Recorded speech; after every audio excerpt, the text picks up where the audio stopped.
नमस्कार, स्वागत है साहित्यिक झरोका चैनल पर। हम कर रहे हैं रामधारी सिंह दिनकर जी की कविता कुरुक्षेत्र सप्तम सर्ग की व्याख्या हम देख रहे हैं और आज व्याख्या भाग कितना है? 8 है। आइए तो देखते हैं क्या कहते हैं। देखिए यहाँ पर धर्मराज युधिष्ठिर को भीष्म पितामह संबोधित कर रहे हैं और जीवन की नश्वरता और कर्महीनता का जो भाव मानव में आ जाता है उसके प्रति अपने भावों की अभिव्यक्ति वो कर रहे हैं। वो यहाँ क्या कहना चाहते हैं कि जो जीवन है वो कर्म प्रधान है। जो मानव कर्म से भटक जाएगा उसका जीवन व्यर्थ है। इसी भाव को मूलतः इसमें शामिल किया गया है। भाग खड़ा होता जीवन से, स्यात सोच यह मन में। कौन भाग खड़ा होता है? मानव के मन में विरक्ति का भाव आता है तो वो क्या करता है? भाग खड़ा होता है। किससे? जीवन से। कैसे? स्यात सोच, ऐसा सोचकर, ऐसा ख्याल करके। किसमें? मन में। सुख का अक्षय कोश कहीं प्रक्षिप्त पड़ा है वन में। और उसके मन में क्या विचार आता है? वो विरक्ति का भाव आने के बाद क्या सोचता है कि शायद वन में सुख का कभी ना खत्म होने वाला खजाना कहीं पर छुपा हुआ, प्रक्षिप्त यानी दबा हुआ या छिपा हुआ पड़ा है, जिसे पाल लेने पर क्या हो जाएगा? उसके सारे जो दुख हैं वो क्या हो जाएंगे? समाप्त हो जाएंगे। तो यही बात सोचकर वो क्या करता है? भाग खड़ा होता है अपने जीवन से। जाते ही वह जिसे प्राप्त कर सब कुछ पा जाता है और उसे क्या लगता है कि वो वहां जाते ही उसे वो कोष मिल जाएगा, वो खजाना मिल जाएगा, यानी उसे जीवन में सब कुछ मिल जाएगा।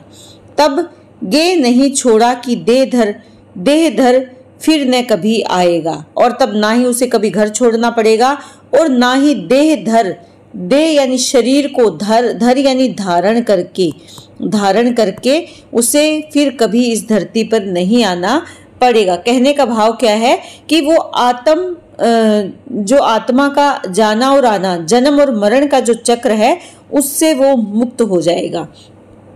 तो यहाँ पर वो क्या सोचता है? उसके मन में क्या भाव आता है कि उसे लगता है कि अगर वो उस कोष को, खजाने को प्राप्त कर लेगा तो जन्म मरण के चक्र से वो मुक्त हो जाएगा।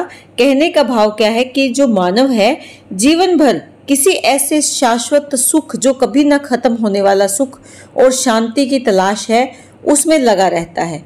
वो शांति उसे केवल भौतिक साधनों में नहीं बल्कि आत्मज्ञान और मोक्ष से ही संभव हो सकती है। विरक्ति से यानी संसार को छोड़कर, त्याग कर अपने कर्मों से दूर भागने से सुख की प्राप्ति संभव नहीं है। जना किरण जग से व्याकुल हो निकल भागता वन में। धर्मराज है घोर पराजय नर की जीवन रण में। यह निवृत्ति है ग्लानि, पलायन का यह कुत्सित क्रम है। निश्रेयस यह श्रमित, पराजित विजित बुद्धि का भ्रम है। यहाँ क्या कहना चाहते हैं कि जना किरण से अभिप्राय क्या है? जो ये जग यानी संसार जो भीड़ भाड़ से भरा हुआ है, भीड़ भाड़ वाला जो जग है उसमें जनता से भरा हुआ, लोगों से भरा हुआ जो संसार है, इससे व्याकुल हो निकल भागता वन में।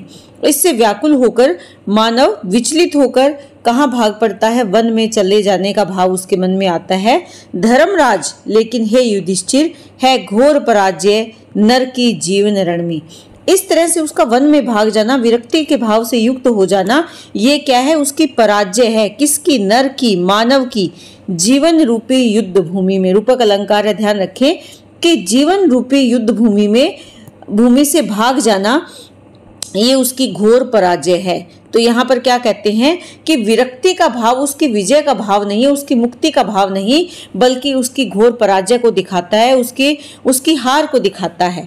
यह निवृत्ति है ग्लानि, पलायन का यह कुत्सित क्रम है। कि ये जो निवृत्ति का भाव है, निवृत्ति यानी संन्यास का जो भाव आ गया है, ये कैसा है? ये ग्लानि है। पलायन यानी छोड़कर चले जाना। किसका प्रतीक है ये? कुत्सित क्रम का, यानी कायरता के क्रम का प्रतीक है। यानी कैसा भाव है ये? कायरता का भाव है। यानी किसको? संसारिक जीवन का त्याग कर देना, अपने कर्मों से विमुख होकर वहां से भाग जाना। ये जो निवृत्ति का भाव है, संन्यास का जो भाव है, ये पलायनता का भाव है। निश्रेयस यह श्रमित, निश्रेयस से अभिप्राय यहाँ पर क्या है कि ये श्रेयस नहीं है। नि यानी नहीं है, श्रेयस यानी कल्याणकारी, ये परम कल्याणकारी नहीं है। यह श्रमित, पराजित, विजित बुद्धि का भ्रम है। श्रमित यानी थकी हुई, पराजित हारी हुई बुद्धि का एक भ्रम मात्र है। यानी अगर मानव इस संसार में थक गया है, अपने जीवन क्रम करते हुए हार गया है, उसी का परिणाम है कि उसके मन में क्या भाव आता है कि वो कहाँ चला जाए, वन में चला जाए, या क्या कर ले, संन्यास प्राप्त कर ले। संन्यास का जो भाव है वो किसके कारण आता है? विरक्ति के कारण आता है। किससे विरक्ति? अपने सांसारिक कर्म कर्तव्यों से विरक्ति का जब भाव आ जाता है, उसकी थकी हुई, पराजित और हारी हुई बुद्धि का ये भ्रम है, ये छलावा है कि वो अगर वन में चला जाएगा, संन्यास ले लेगा, संसारिक जीवन से विमुख हो जाएगा, तो उसका जीवन सरल हो जाएगा, आसान हो जाएगा, या वो सब कुछ प्राप्त कर लेगा। तो ये किसका प्रतीक है? उसकी हारी हुई बुद्धि का प्रतीक है। आगे क्या कहते हैं? इसे दिखती मुक्ति रोर से श्रवण मूंद लेने में। इसे किसे? मानव को, कि मनुष्य को क्या लगता है, मनुष्य की मानसिकता कैसी हो गई है कि इसे यानी मानव को क्या दिखती है? मुक्ति दिखती है रोर से। रोर यानी जो शोर है, कष्ट है। कैसे? श्रवण मूंद लेने से, अपने कानों को बंद कर लेने से। कि कान बंद कर लेगा तो क्या होगा? उसे जो दुनिया का शोर है, संसार का जो शोर है, वो सुनाई नहीं देगा। और कान बंद कर लेने से क्या मुक्ति संभव है? यहाँ पर वो कहता है कि इसे इसी में मुक्ति दिखती है कि वो अपने कान बंद कर ले, यानी अपने कर्तव्य से विमुख हो जाए। और दहन से परित्राण पथ पीठ फेर देने में। और उसे क्या लगता है? कहने का भाव यहाँ पर क्या है? किस से पीठ फेर लेने से? दहन से। दहन क्या है यहाँ? जलना। किस में जलना? संसारिक कर्मों में, संसारिक दुख में जलना, या जो संसारिक मार्ग है उस पर चलकर दुखों का सामना करना, उससे परित्राण पथ। परित्राण पथ क्या होता है यहाँ पर? परित्राण यानी रक्षा, पथ यानी मार्ग, रक्षा का मार्ग उसे क्या लगता है? रक्षा का मार्ग उसे क्या लगता है? मानव को पीठ फेर लेना। किससे? जो दुख है, पीड़ा है, जीवन के जो संघर्ष है, उनसे पीठ फेर लेना ही उसे सुरक्षित मार्ग प्रतीत होता है। यानी वो अपने कर्तव्य से विमुख हो जाता है, संसारिक कष्टों से मुंह मोड़ लेता है, यानी संसारिक जो उसके कर्तव्य हैं उससे मुख मोड़ लेता है। मरुद भित प्रति काल छिपाती, सजग क्षीण बल तप को छाया में डूबती छोड़कर जीवन के आतप को। यहाँ पर क्या कहते हैं कि जो कमजोर यात्री होता है, कौन सा कमजोर यात्री?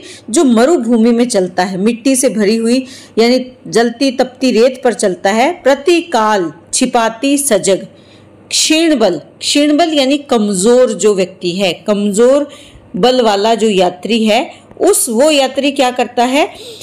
जो मरुभूमि है, तपती हुई धूप से परेशान होता है जब वो यात्री, तो बार बार वो क्या करता है? प्रतिकाल यानी बार बार सजग होकर छिपाती है, छिप जाता है। वैसे ही तप को छाया में डूबती छोड़कर।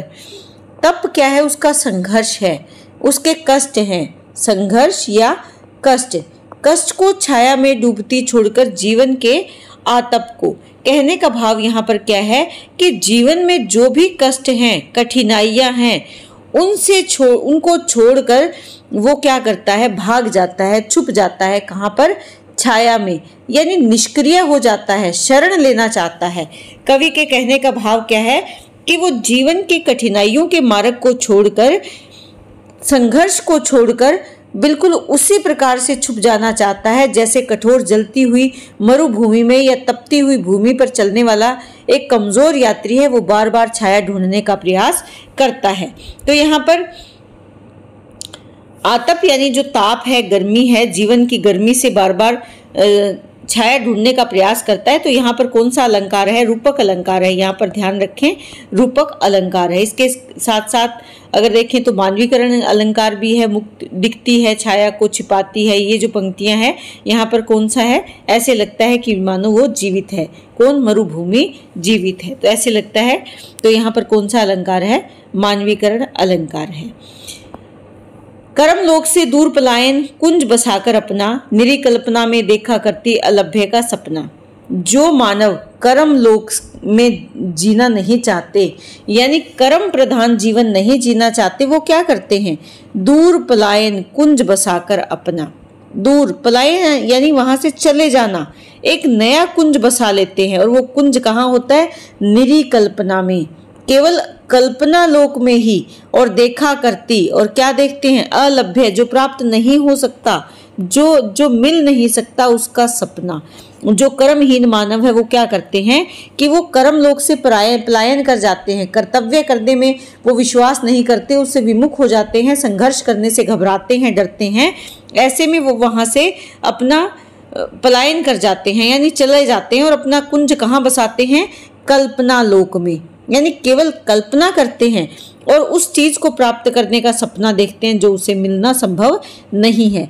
वह जब सपना जिस पर अंकित उंगली का दाग नहीं है। और ये सपना कैसा है? जिस पर किसी उंगली का कोई दाग अंकित नहीं है, यानी जीवन में क्या नहीं है? संघर्ष नहीं है। उंगली के दाग कहाँ लगते हैं? जहाँ संघर्ष होगा। तो वो ऐसा सपना देखते हैं जिसके जीवन में कोई संघर्ष नहीं है। वह सपना जिसमें ज्वलंत जीवन की आग नहीं है। ये ऐसा सपना है जिसमें जीवन की आग नहीं, किसकी? ज्वलंत जीवन। ज्वलंत जीवन कौन सा? जो संघर्षों से भरा हो। उस जीवन की तपन नहीं है, उस जीवन का संघर्ष नहीं है, और संघर्ष की आग उसके जीवन में दिखाई नहीं देती। तो यह कहने का भाव क्या है कि जो पलायनवादी मनुष्य है वो कल्पनाओं में ही एक आदर्श जीवन का सपना देखता है, लेकिन वास्तविकता ऐसी नहीं होती। वास्तविक जीवन कौन सा होता है? जिसमें कर्म हो, संघर्ष हो और तपस्या हो। वही कौन सा जीवन है? वास्तविक जीवन है, या जीवन की वास्तविकता है। वह सपनों का देश कुसुम ही कुसुम जहाँ खिलते हैं, कि वो तो सपनों का देश ही हो सकता है जहाँ पर फूल ही फूल खिले हों। ऐसा केवल स्वप्न लोक में हो सकता है। उड़ती कहीं न धूल न पथ में कंटक ही मिलते हैं। और ऐसे स्वप्न लोक में ना तो कहीं मार्ग में धूल उड़ती हुई मिलेगी और ना ही रास्ते में मार्ग में कहीं पर कांटे मिलेंगे। यानी जीवन में क्या नहीं होगा? संघर्ष नहीं होगा, दुख नहीं होगा, कष्ट नहीं होगा, तपस्या करने की आवश्यकता नहीं होगी। कटु नहीं मात्र सत्ता है जहाँ मधुर, कि जहाँ किसी प्रकार की कठोरता नहीं है। किसकी सत्ता व्याप्त है वहां पर? मधुरता की, मिठास की सत्ता वहां पर चारों ओर दिखाई देती है। लेकिन ये कहाँ है? स्वप्न लोक में। कोमल की लोह पिघलकर जहाँ रश्मि बन जाता विधु मंडल की, कि ये तो वो स्थान है जहाँ पर लोहा भी पिघलकर कोमल हो जाता है, यानी कठोर से कठोर परिस्थितियां भी मधुर हो जाती हैं।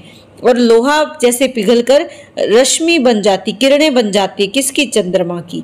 यानी कठोर से कठोर समस्या या कठोर से कठोर बाधाएं भी जिस प्रकार चंद्रमा की किरणें हमें शांति प्रदान करती है, वैसे ही जीवन के कठोर क्षण भी हमें कोमलता प्रदान करते हैं। लेकिन ये कहाँ पर है? ये स्वप्नों का देश हो सकता है, वास्तविक जीवन में इसका कोई स्थान नहीं है। तो यहाँ कहने का भाव क्या है कि ये वो अवास्तविकता है, कल्पना संसार का वर्णन यहाँ किया गया है जहाँ केवल सुख है, मधुरता है, कोमलता है। जीवन के संघर्ष, कठोरता और कटु अनुभवों का यहाँ कोई स्थान नहीं है। इसमें कवि क्या दर्शाना चाहते हैं कि मनुष्य जो है वो वास्तविक जीवन से भाग कर ही ऐसे असंभव सपने खोज सकता है, देख सकता है।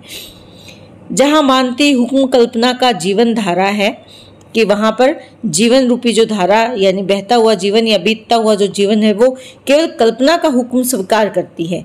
होता सब कुछ वही जो कि मानव मन को प्यारा है, और वहां पर वही सब कुछ घटनाएं घटित होती है जो मानव को अच्छी लगती है, उसके मन को प्यारी होती हैं। उस विरक्त से पूछो मन से, वह जो देख रहा है कि उस विरक्त से, जो विरक्ति के भाव से युक्त हो गया है, जो संघर्ष से दूर जा रहा है, उसके मन से पूछो वो क्या देख रहा है।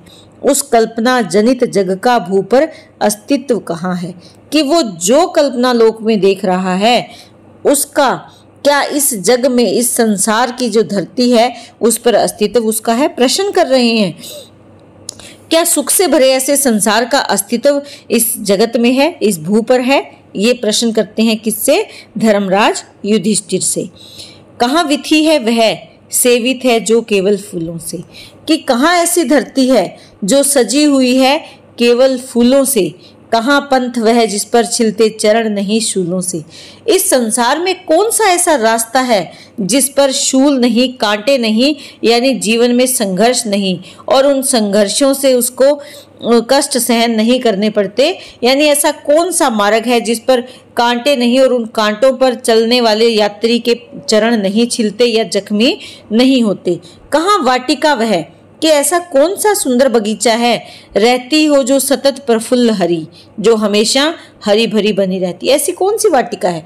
अगर कोई वाटिका है, कोई फुलवारी है, वो भी मौसम के साथ, ऋतु परिवर्तन के साथ जलती भी है, हरी भी होती है, खिलती भी है, महकती भी है, यानी उसमें भी परिवर्तन आता है।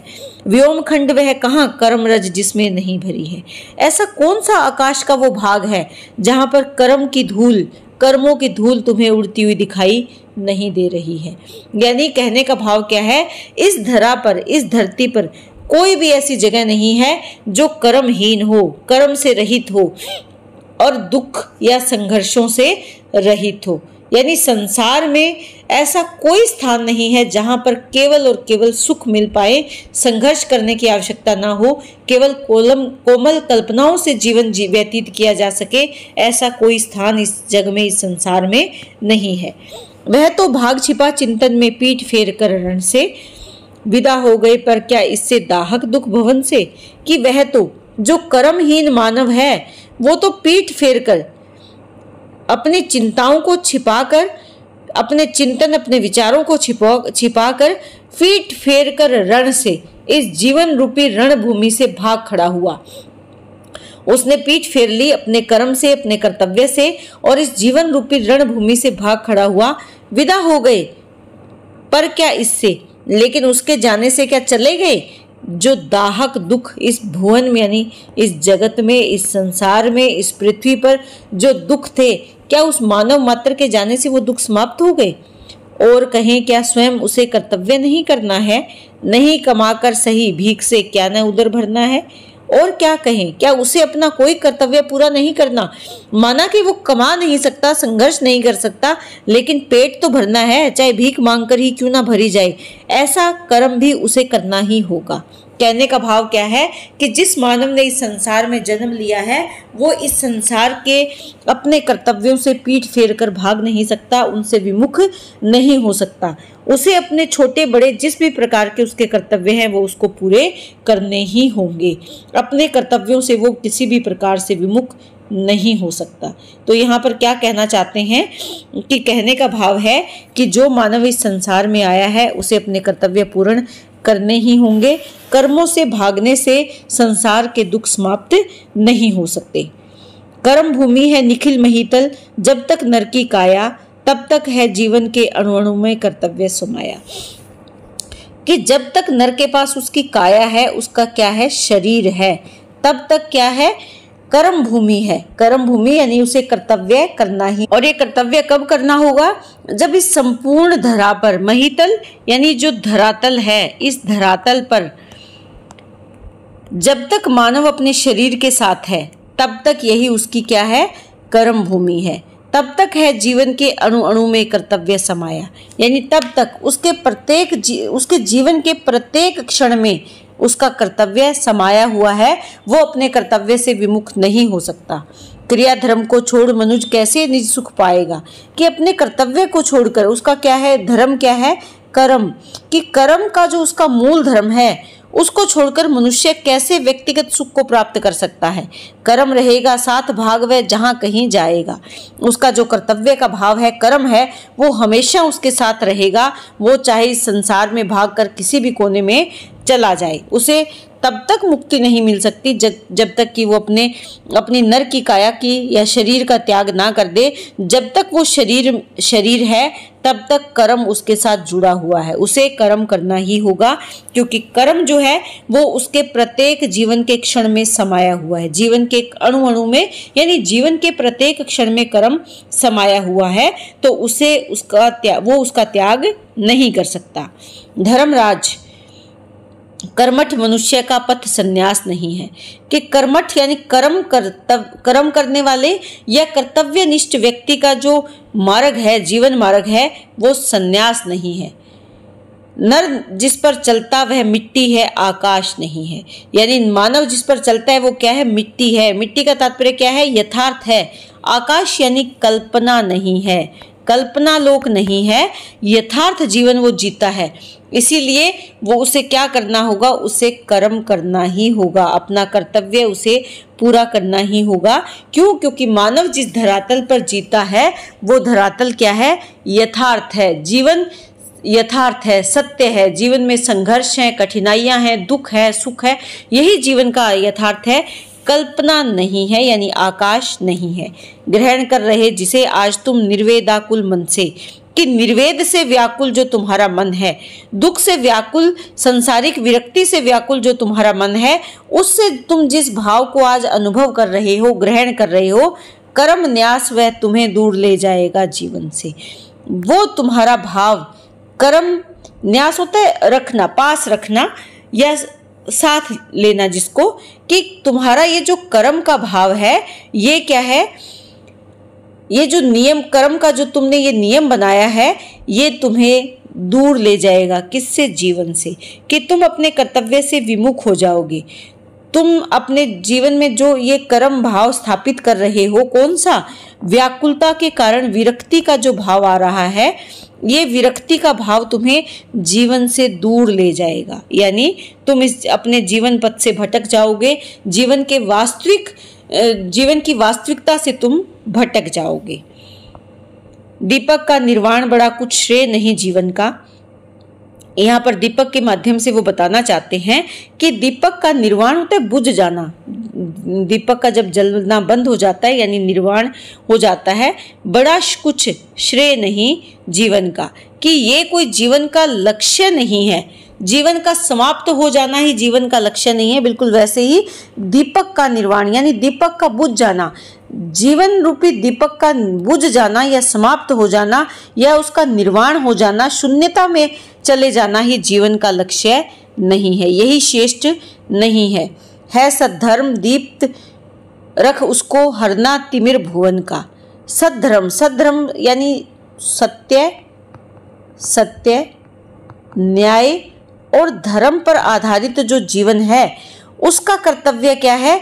कि दीप्त रख। दीप्त रखने का मतलब है उसे प्रकाशित रखो, प्रकाशवान रखो, जलाए रखो। किसको? जीवन को। संघर्षों को करते रहो, कठिनाइयों का सामना करते रहो। और क्या, किस लिए?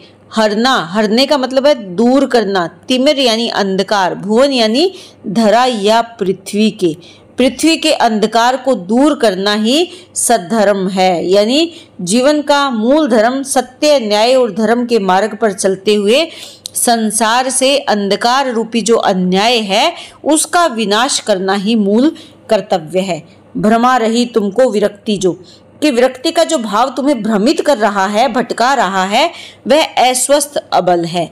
वो तुम्हारी अस्वस्थता है, वो तुम्हारी कायरता, बल से रहित यानी कायर हो जाना, कायरता का भाव है। तो यहाँ पर वो क्या कहना चाहते हैं कि ये जो भाव है, ये कौन सा भाव है? ये कायरता का भाव है। ये तुम्हें विरक्ति का भाव तुम्हें भटका रहा है, लेकिन ये वास्तविकता नहीं है। ये तुम्हारी निर्बलता, तुम्हारे मन में जो कायरता का भाव आ गया है वो तुम्हें भटका रहा है। अकर्मण्यता की छाया व निरे ज्ञान का छल है, कि जो तुम्हारे जीवन में अकर्मण्यता की यानी कर्म से दूर हटने का जो भाव आ गया है, उसकी छाया जो पड़ रही है।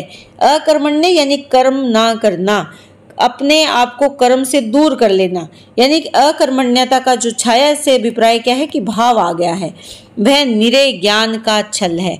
वो क्या है? ये सच्चा ज्ञान नहीं बल्कि ये मिथ्या है। छल से तात्पर्य क्या है? छलना, कपट, जिसको कहेंगे कि ज्ञान का कपट है, ज्ञान का छल है, या ये क्या है? मिथ्या रूप है, मिथ्या अवधारणा है।